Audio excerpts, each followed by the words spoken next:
sou da Igreja Manaim, lá em Fortaleza, e também bacharel em Psicologia. E ele é missionário do GAP. Já esteve com a gente aqui em Sobral algumas vezes e eu espero que possa estar de novo logo. Vai lá, Davi. Eu não vou me apresentar de novo, que a Bia já me apresentou, então não vou investir muito mais tempo nisso não. Caso eu vou fazer aquele dedo de blogueiro, né? Caso você não tenha mais muito, tenha alguma coisa, por favor, liga para mim. Detalhe, eu fico falando, já fiquei falando 5 minutos, tinha caído, e eu falando, aí o pessoal conseguiu me avisar que tinha caído, isso numa reunião de jovens lá da igreja. Para lembrar o que eu tinha falado, nunca. Tem que começar tudo de novo. Então, para que vocês não tenham... Não. Tá cortando já? Ah, já? Talvez. Aproxima um pouquinho do microfone e a gente vai desligar. A gente desliga as câmeras, tu também desligar a câmera, eu acho que fica melhor. Então a gente vai desligar a câmera. Davi?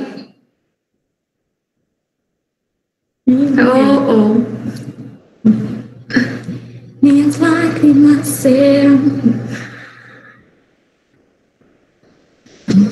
Vou tentar falar com ele pelo WhatsApp. Vou avisar que a pessoa não.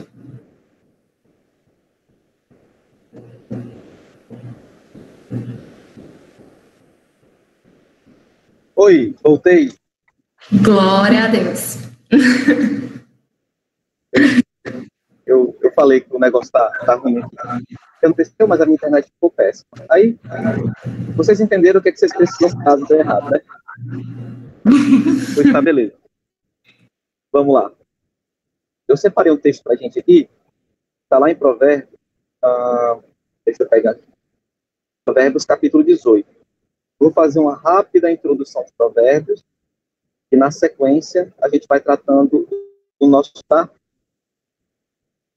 Provérbios é o que a gente chama de livro de sabedoria. É um livro sapiencial.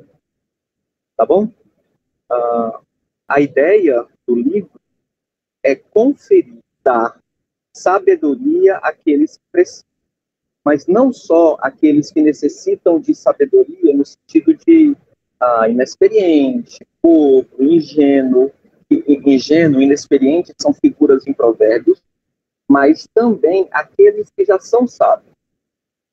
Essa proposta aparece já no começo de Provérbios, onde todos podem, meio de Provérbios, alcançar um tipo além de sabedoria. Então, a ideia é aumentar a quantidade de sábios e diminuir a quantidade de tolos. Tá bom? E para isso, ele vai usar várias ferramentas. Tá? Ele vai usar a ferramenta, por exemplo, parábola. Ele vai usar a figura, né, parabólica da formiga, dos animais, do leão. Vai aparecer principalmente em relação ao preguiçoso, um pouco mais lá no fim. Ele vai usar alguns paralelismos, como em alguns momentos onde a primeira sentença reforça a segunda sentença. Você vai ver, por exemplo, aquele que é preguiçoso é tolo, aquele que é preguiçoso irá que perecer, ou irá morrer, ou irá empobrecer. Então, a tolice do preguiçoso é reforçada em paralelo por aquilo que está embaixo, né? Que é o seu perecimento, a sua pobreza. Então, esse tipo de paralelo, ele traz o reforço da ideia central, é de que a tolice praticada por um preguiçoso é nociva à própria vida. Dentro disso, Provérbios vai tratar de duas maneiras, pode ser tratado de duas maneiras específicas, do capítulo 1 ao capítulo 9 e do capítulo 10 ao capítulo 31. nessa grande separação, você vê do capítulo 1 ao capítulo 9 um grande discurso da sabedoria, como se fosse um grande chamado à sabedoria, né? Eu estou pregando Provérbios do 1 ao 9 lá para os jovens nesse período de isolamento social. A ideia é de que o sábio está tentando fazer com que a gente perceba que precisa da sabedoria, de que a sabedoria, de fato, ela é boa e que ela é desejável, de que é melhor escolher o caminho da sabedoria do que escolher o caminho da tolice, né? Tudo isso, se existe uma característica fundamental para o sábio e diferente do tolo, é o temor a Deus. Capítulo 1, versículo 7. Então, o que é que você tem? Você tem a primeira parte muito forte, um discurso muito constante, discurso mesmo, monólogo, da sabedoria ou do sábio que toma seu lugar, falando como um pai, querendo instruir o filho, dizendo, aceite a sabedoria, escute as minhas palavras, viva dessa forma. E a partir do capítulo 10, você tem uma quantidade muito grande de discurso prático. Não são mais grandes discursos, a não ser lá para o finalzinho, mas são pequenos textos, são pequenas tiradas, é como se você reduzisse ou resumisse grande quantidade de sabedoria em um texto só. Então, por exemplo, você vai ter um tipo de sabedoria em Provérbios que é muito colada com o nosso cotidiano. A ideia é instruir a vida daquela pessoa de forma prática e corriqueira, naquilo que ele precisa. Um bom exemplo para isso. Em Provérbios diz que ninguém deve chegar cedo na casa do seu vizinho e acordá-lo entoando louvores ao vizinho, porque aqueles louvores eles vão ser recebidos como maldição. Aí você pensa, o que é que o provérbio está dizendo? Está dizendo que eu não posso ser uma pessoa alegre quando eu acordo? Não, quem disse isso sou eu, Davi. As pessoas que acordam alegres me constrangem. Mas Salomão não está dizendo isso. Salomão está dizendo o seguinte, olha, tem tempo, um período específico, onde as suas ações, onde a forma de se expressar vai caber. E pela manhã cedo, essa alegria toda, esse louvor, esses gritos, são totalmente dispensáveis. O seu vizinho vai receber isso com chateação. Então não seja incômodo, não dê um show logo pela manhã. As suas emoções, o seu louvor tem um momento específico. Cabe a você discernir quais são eles. Então, esse de sabedoria é condensada em não louve seu irmão logo pela manhã, porque ele receberá o louvor como sendo maldição. Ele diz também que o pobre, que o rico confia na sua riqueza, mas o pobre tem na sua pobreza a sua ruína. O que é que ele está dizendo? Que todo mundo que é pobre está arruinado? Não. Ele está dizendo que o rico, com o seu dinheiro, tenta safar ou guardar a própria vida, mas o pobre não tem esse recurso. Então, você tem uma série de considerações que dizem como nós devemos nos portar dia a dia, e você tem uma série de considerações que nos ensina a enxergar a vida como ela é. Isso não está dizendo para a gente fazer tudo, isso não está dizendo que tudo que ele está falando ali é certo. Então, por exemplo, o rico tem muitos amigos, o pobre tem poucos amigos. Isso quer dizer o quê? Que, já que eu sou pobre, eu não tenho muitos amigos, não, eu tenho poucos, no máximo 1 ou 2. Não. Ele está dizendo que existe amizade baseada em fartura e baseada em riqueza, baseada em lucro. Existem amigos que só estão com você no período de fartura. É isso que ele está dizendo. Tem gente que não está com você em todos os momentos. O pobre experimenta isso. O rico tem muita gente porque ele é rico. E ele vai dizer, aquele que dá muitos presentes tem muitos amigos. Ele não está dizendo que são amigos de fato. Ele está dizendo que existe um tipo de relação afetiva, de uma proximidade amigável, baseada em presente. Quando você corta ou tira, existe uma quebra ali.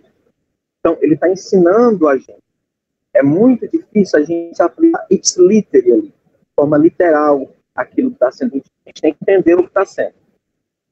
Então, ele diz, por exemplo, que existem caminhos que para os olhos do homem são, mas no final são caminhos de morte, que é o Senhor que nos dirige os passos. E que o ímpio morre, mas o justo tem vida. Isso quer dizer que o justo nunca vai morrer? Não é isso.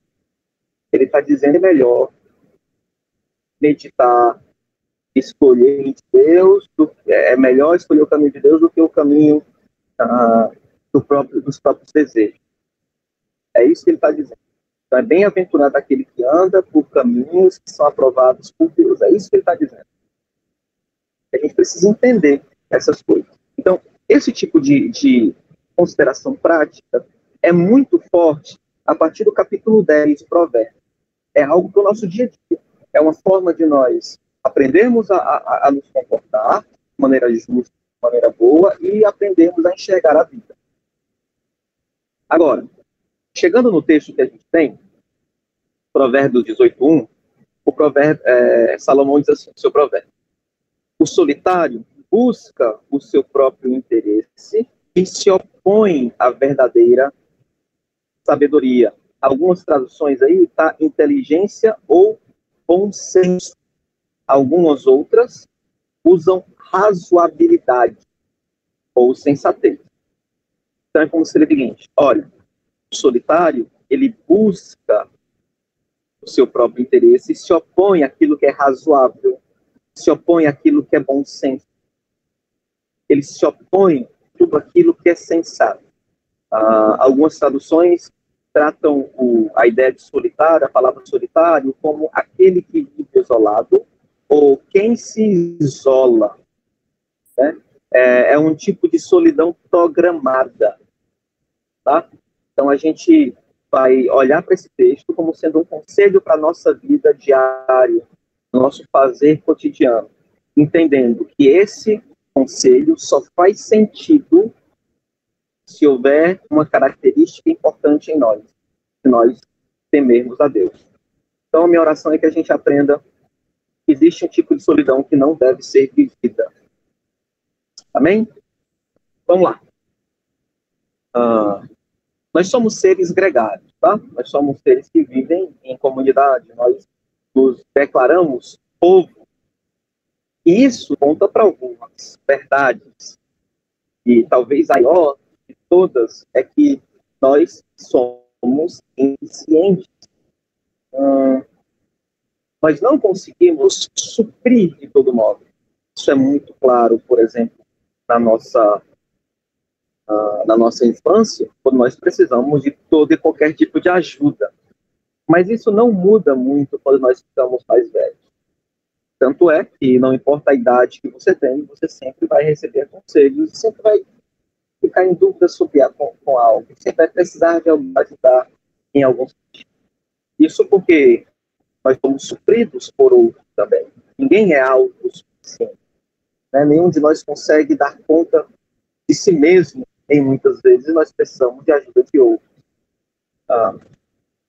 O caminho da sabedoria também é dessa maneira. O caminho da sabedoria não é solitário. Assim, Deus usa as circunstâncias para nos ensinar. Ele também usa pessoas, colocando ao nosso lado, nos dando o caminho junto com elas, para que por meio delas nós aprendamos algo chamado sabedoria, sensatez, bom senso. Essa sensatez, ela não é assim questão intelectual.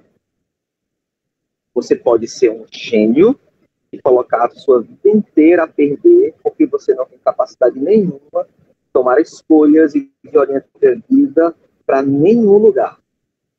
Você pode ser ótimo em matemática, você pode ser ótimo em biologia, você pode ser ótimo em anatomia, você pode ser ótimo em qualquer matéria e ser um total zero à esquerda para fazer escolhas da própria vida.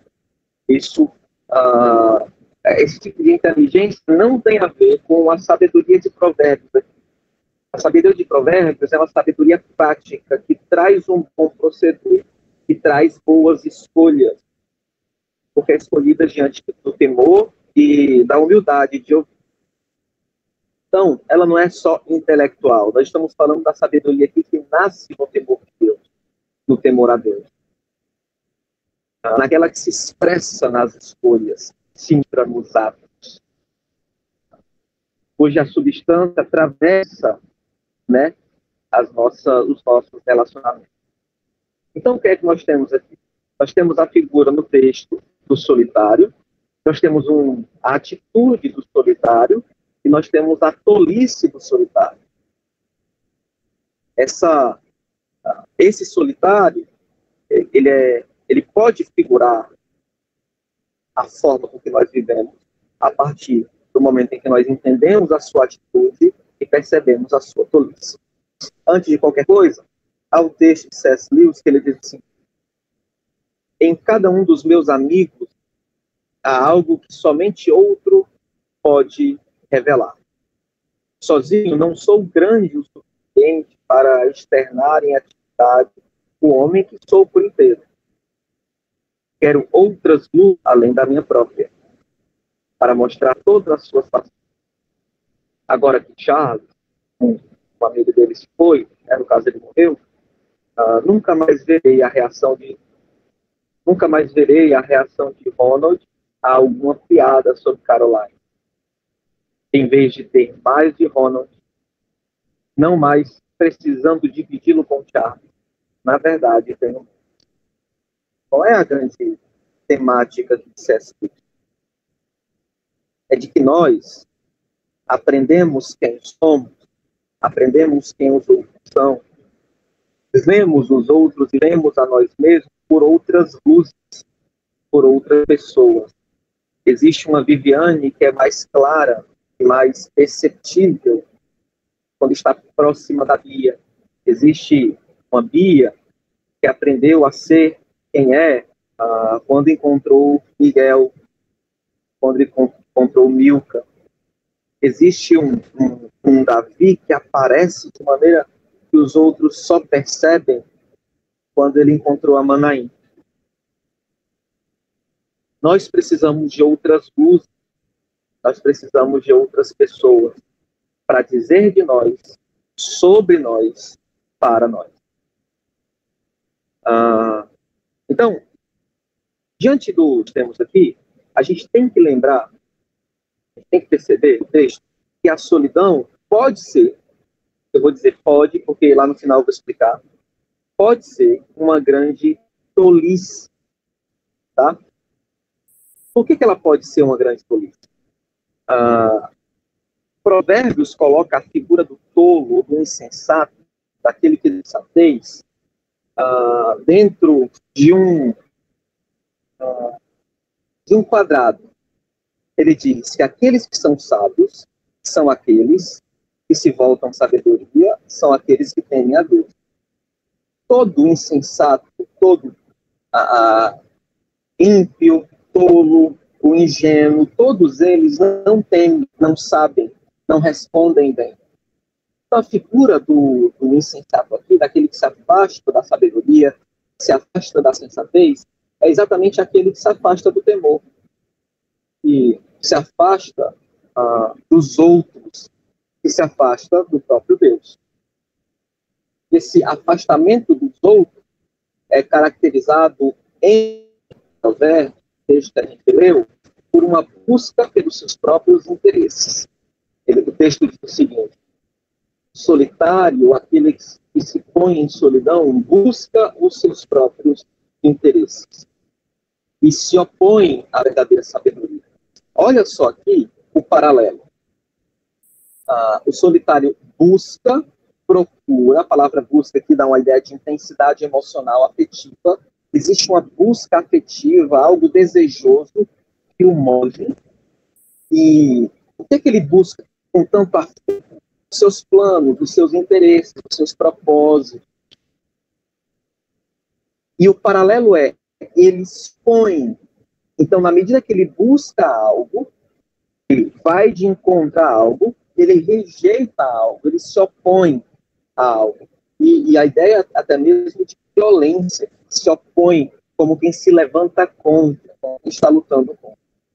Então, na medida que ele ama e busca o seu próprio interesse, ele se opõe, faz guerra contra a verdadeira sabedoria.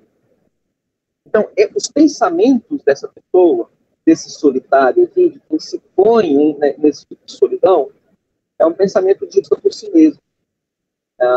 É alguém que pensa apenas em si, para si, por si. É um tipo de manutenção focal. Se você já foi estudante em escola, você vai perceber que tem aqueles que saem rapidamente, porque a sala é cheia de distrações. Eu sei que tem distrações de escolas particulares também, mas pelo menos eu que estou em escola pública tenho a impressão, a ideia, talvez falsa, de que existe um tom de seriedade um pouco maior, porque você está ali pagando. Desculpa, pode ser só preconceito. Mas na escola pública, eu já vi galinha entrando na sala de aula, o pessoal fazendo batucada lá atrás, empilhando a cadeira. Você entra na sala de aula e tem uma bicicleta amarrada ao telhado. Eu sei que isso aconteceu porque foi o meu irmão mais novo que fez. Então, tem muitas distrações, tá? Tem algum problema com o meu fone? Eu tá baixo? Dá para me ouvir direito. Tá? Tá bom. Tá dando para ouvir. Tá bom. Então, vou continuar.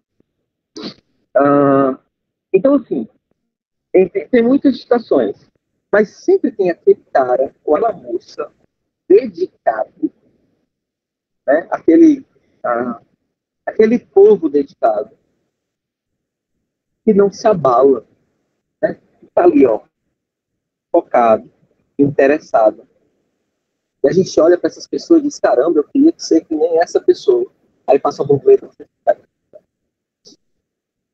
Sempre tem alguém muito focado. Porque ele está muito preocupado com aquilo que está acontecendo. Então, toda a sua atenção está focada ali. Né? A gente tem vários tipos de atenção. Vocês sabem isso. Atenção focal, atenção difusa, geralmente é aquilo que a gente usa mais. Né? A focal é um ponto fixo, a difusa é aquilo que está do lado. Então, para você dirigir, você precisa de atenção focal na frente, mas você usa muito a difusa, né? Para aquilo que está do lado, você precisa estar focado em muitos pontos. Mas vamos lá. A atenção do solitário aqui é toda investida nele mesmo. É toda investida nos seus próprios desejos. Ele mantém a sua atenção porque mantém a sua busca. E na medida em que busca os seus interesses, ele se distancia de toda e qualquer outra companhia. Isso não é apenas uma questão secundária, um efeito da sua busca. É um afastamento, é um tipo de desprezo pensado.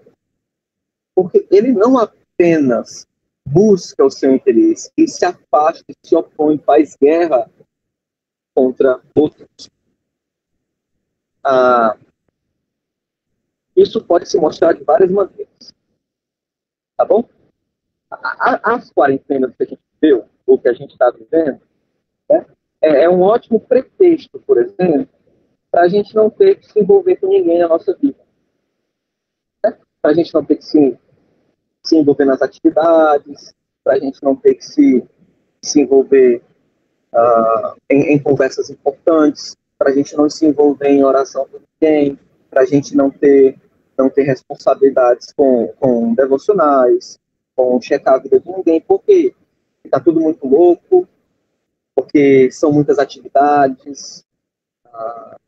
E, na verdade, a grande questão é que existe um tipo de busca, né? Busca o interesse em manter-se. Vou explicar já já. O que seriam propriamente dito esses. Você pode. Você guarda a pergunta e eu respondo no final, que eu já estou acabando, tá bom? Então vamos lá. Então, esse tipo de busca, desse solitário, desse sujeito, né, dessa pessoa que se isola, é tão constante por si mesmo que pode ser que haja ou apareça qualquer outro destino para que isso seja. Para que isso passe melhor, seja engolido mais fácil. Então, solidão, afastamento, egoísmo e tolice são todas essas coisas que passam por esse tipo de pessoa. Tá bom?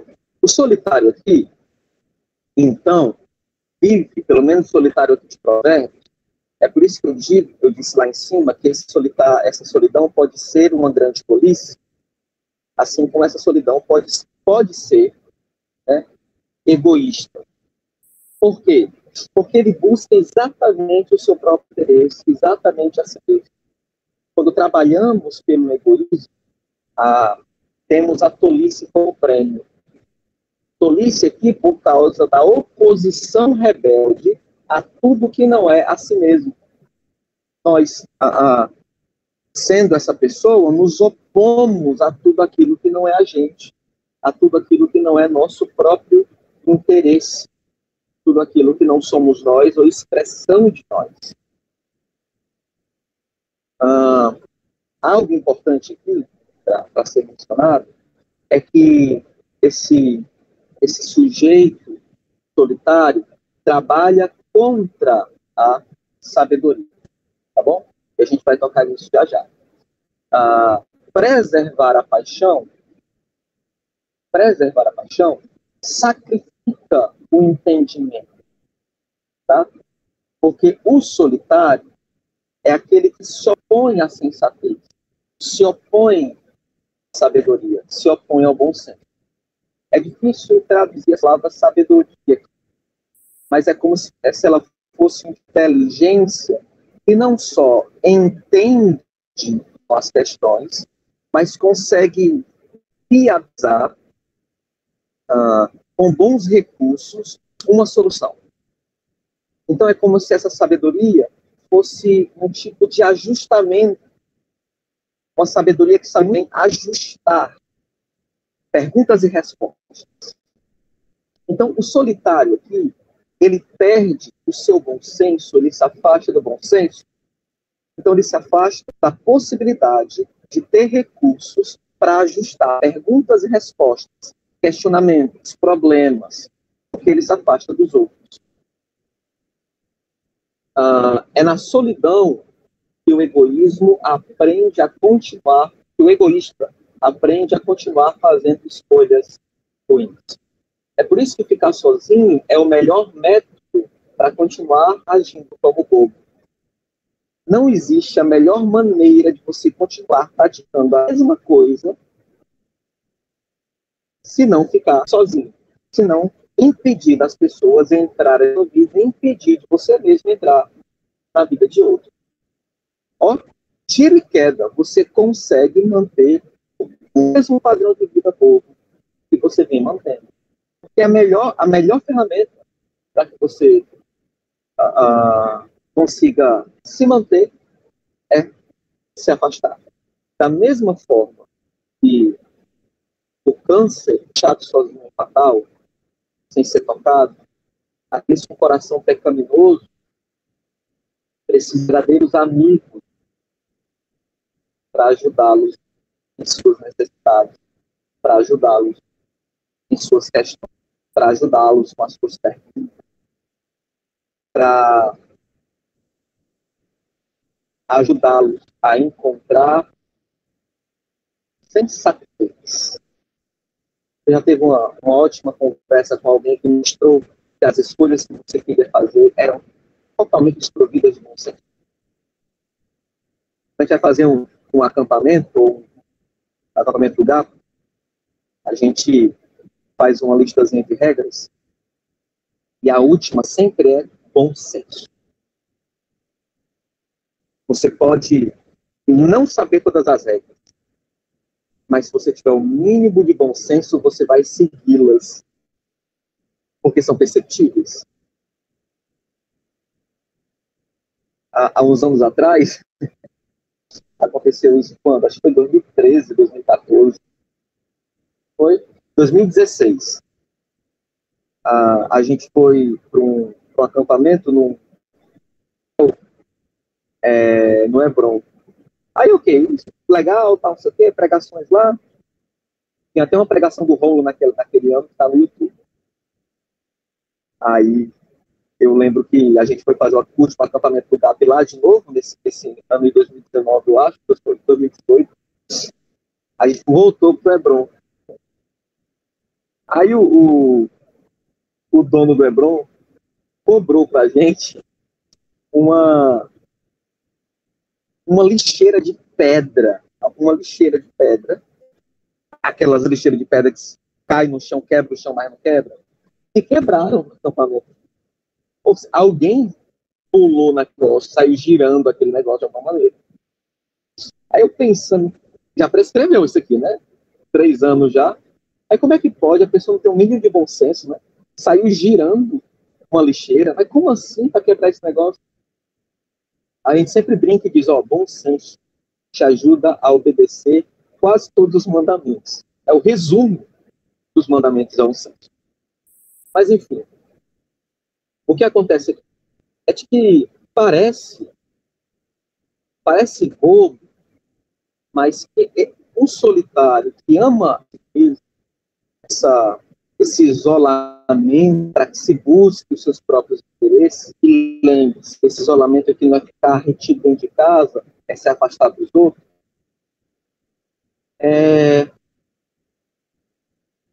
torna o diagnóstico da nossa tolice muito mais difícil. Algumas pessoas perguntam, mas por que o médico, toda vez que eu vou lá, eu estou cheio de doença? Já parou para pensar que elas já estavam antes aí? E o único motivo pelo qual você acha que está bem é porque você não foi diagnosticado, porque você não ia lá. Nunca passou pela sua cabeça isso. E a sua saúde só é mantida, a farsa da sua saúde só é mantida porque não tem ninguém do lado para diagnosticar. É a mesma coisa com a gente. Isso não é apenas uma questão de autossuficiência, é uma questão de interesse. É só o meu tempo válido e importante. É só o meu trabalho, é só o meu curso que é difícil. Isso só eu, só os meus interesses. Isso é uma forma, esse tipo de coisa, esse tipo de busca pelos nossos próprios interesses, pelo nosso próprio ego, nos afasta dos outros. Então tudo irrita, tudo chega em você, apenas você. Tá? E o egoísta que precisa, aos moldes de Friends, de uma grande intervenção. Há um tipo de ser mórbido. Tem sempre pensar nas outras, talvez. Esse tipo de solidão, esse tipo de solitário que busca os seus próprios interesses, é egoísta. Essa solidão é uma solidão egoísta. Em seu modo comum, ele se mantém encoberto, suas falhas, seus erros, sua própria tolice. A gente precisa de outras pessoas. Não porque a gente não seja inteligente, mas é porque ninguém se enxerga.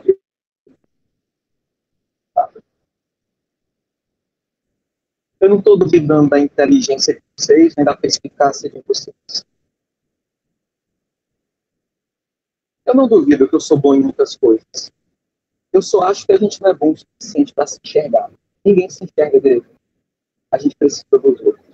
A gente só sabe que é bobo quando está com outras pessoas do lado. A marca desse solitário aqui é o isolamento pensado é a busca pelos seus próprios interesses e a oposição à verdadeira sabedoria. Então, essa solidão é egoísta, ela é orgulhosa e ela é tola por conta desta. Agora, eu separei aqui 7 tipos de solidões para a gente pensar nelas à luz desse texto. Não vai dar tempo, mas eu vou citar rapidamente para vocês e vou fazer um comentário, tá bom? Que é para a gente passar para algumas perguntas que eu postei e algumas pessoas falaram. Primeiro, a solidão segura. É aquele tipo de solidão que preserva seu ego, preserva a sua energia, preserva você de se cansar com outras pessoas, mas também preserva você sem elas. É uma que mina a sua vontade com outros, porque estar com outros cansa se interessar pelas coisas deles, cansa os assuntos porque não são iguais aos meus. E quem disse que precisa ser iguais aos seus? Quem disse que precisa receber uma injeção de energia toda vez que você gasta por alguém? Não é isso. Isso é só uma maneira de se manter puro em uma zona confortável, sem servir outras pessoas diferentes de você. Se os seus lados e tem muita gente, você até serve muita gente, todas são iguais a você, todas são idênticas, têm os mesmos gostos, talvez, você esteja só procurando pessoas que parecem com você, porque é mais fácil. Isso não é serviço, é conveniência, é até bobo. Esse tipo de solidão é um tipo de busca pelos seus próprios interesses.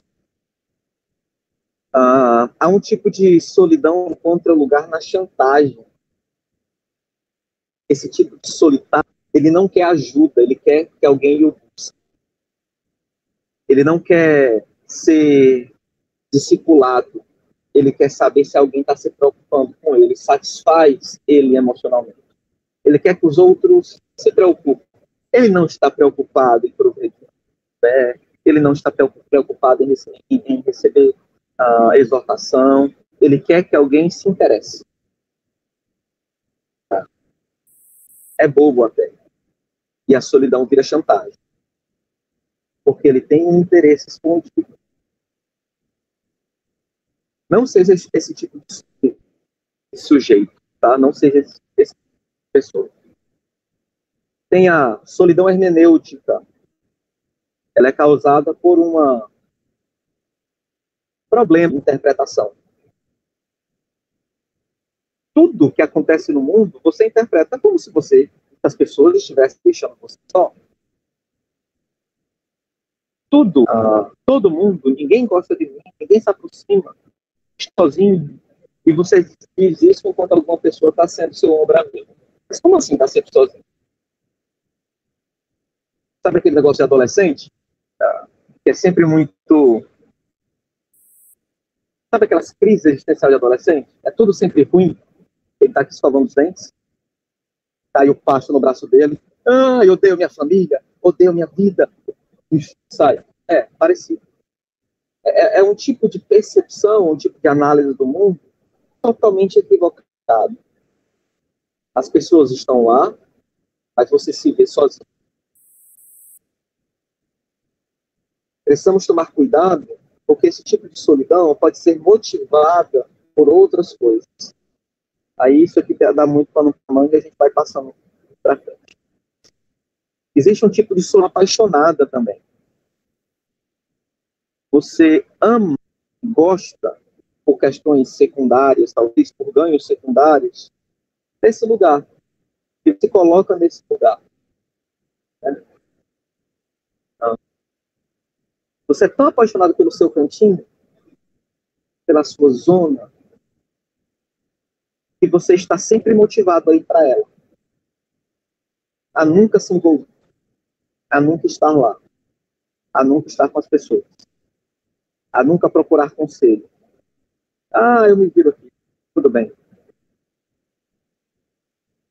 de paixão que não deve ser alimentada, porque gera tolice.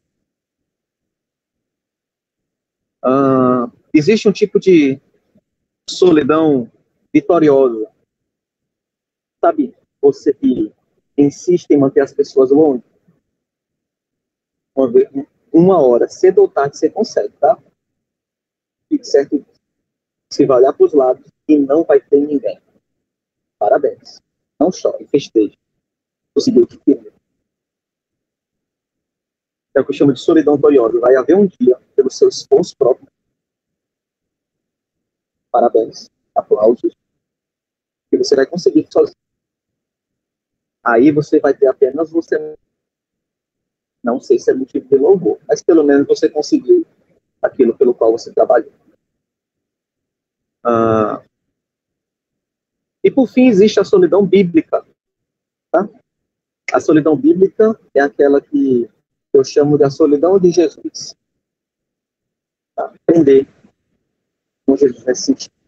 Eu preguei para os jovens lá na igreja sobre a solidão boa. É aquela solidão que você tira para a reflexão, para a oração, para a meditação, mas sempre tem alguém perto. É zona segura. Você pode se afastar porque você não está longe das pessoas. Você está no Getsemane.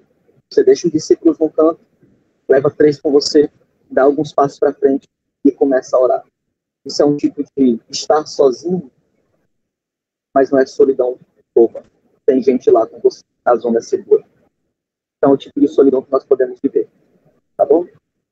Espero não ter cansado vocês. Mas, por fim, eu só disse 6, foi? A solidão deprimida. Tá? É aquela solidão motivada pela tristeza. E pode ser um grande problema. Se você ama tanto a sua dor, fiquem dispostos a compartilhar ela com outras pessoas. Tá? Você também se afasta da sensatez. Por fim, como é que a gente aprende a se afastar desse lugar? A reflexão é sempre a mesma. O egoísta aqui, o solitário, que se isola por egoísmo, pelos seus próprios interesses, é um tolo e busca apenas a si mesmo. A resposta é não amarmos a nós mesmos mais do que a Deus, não temermos os outros mais do que a Deus. Na medida que a gente teme a Deus, a gente alcança a verdadeira sabedoria. Na medida que a gente se coloca diante de Cristo, sabedoria de Deus, redenção, na medida que a gente se apropria da sabedoria de Deus, manifesta pelo Evangelho, a gente aprende a viver direito. E a gente se afasta desse lugar. Tá? Então não se aboque. Não se entregue a um tipo de solidão, só vai matar você. Tá bom? Eu não sei o que fazer agora. Eu oro, alguém ora. Obrigada, Davi.